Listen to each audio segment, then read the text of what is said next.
भगवान शिव के 12 ज्योतिर्लिंगों में से एक है त्रयंबकेश्वर ज्योतिर्लिंग। भगवान शिव के भक्तों के लिए इस ज्योतिर्लिंग की महिमा अपरंपार है। भगवान शिव का यह ज्योतिर्लिंग नासिक जिले में स्थित है। मंदिर के पास ब्रह्मगिरी नामक पर्वत से पुण्यशिला गोदावरी नदी निकलती है, जो इस स्थल को और भी ज्यादा अधिक पावन बना देती है। बता दें आपको, मंदिर के अंदर 3 छोटे छोटे ज्योतिर्लिंग हैं। इसे ब्रह्मा, विष्णु और महेश के रूप में देखा जाता है। शिव की पूजा से व्यक्ति की सभी मनोकामनाएं पूर्ण हो जाती है।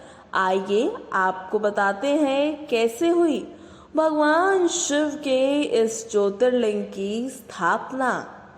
पौराणिक कथा के अनुसार ब्रह्मगिरी पर्वत पर देवी अहिल्या अपने पति गौतम ऋषि के साथ रहा करती थी। इसी तपोवन में कई और ऋषि अपनी पत्नी के साथ रहा करते थे। एक बार किसी बात पर सभी देवी अहिल्या से नाराज हो गई। सभी ने अपने पतियों को देवी अहिल्या और गौतम ऋषि का अपमान करने के लिए प्रेरित किया। अन्य सभी ऋषियों ने मिलकर भगवान गणेश की तपस्या करना आरंभ कर दिया। तपस्या से प्रसन्न होकर श्री गणेश ने सभी ऋषियों से वर मांगने को कहा और सभी ऋषिगण ने मिलकर वर मांगा कि प्रभु आप ऋषि गौतम को यहाँ से निकाल दे। गणेश जी इस बात के लिए बिल्कुल तैयार नहीं हो रहे थे, लेकिन सभी के आग्रह के आगे गणेश जी को भी झुकना पड़ा। गणेश जी ने एक दुर्बल गाय का रूप धारण कर लिया और ऋषि गौतम के खेत में चरने लगे।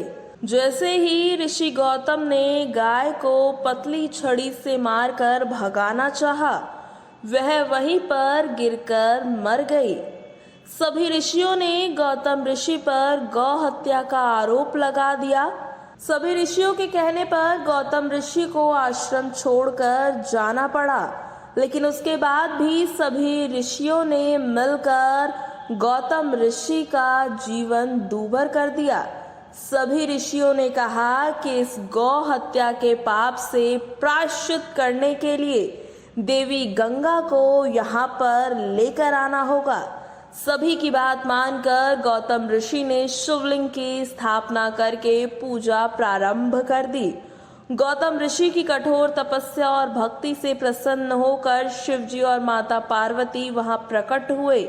भगवान शिव ने इच्छा अनुसार वरदान मांगने को कहा।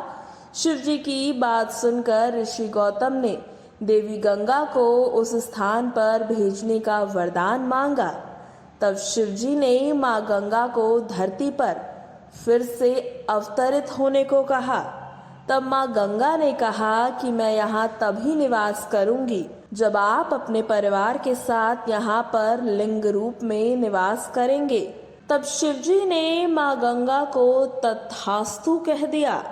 देवतागण बोले कि जब जब बृहस्पति सिंह राशि में प्रवेश करेंगे, तब सभी देवगण यहाँ स्वयं पधारेंगे।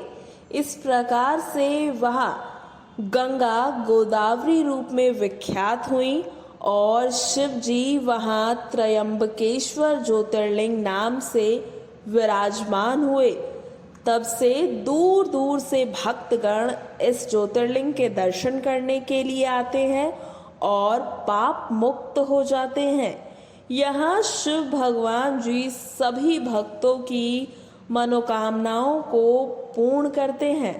तो ये थी पूरी कथा, कैसे नासिक में त्रयंबकेश्वर ज्योतिर्लिंग की स्थापना हुई।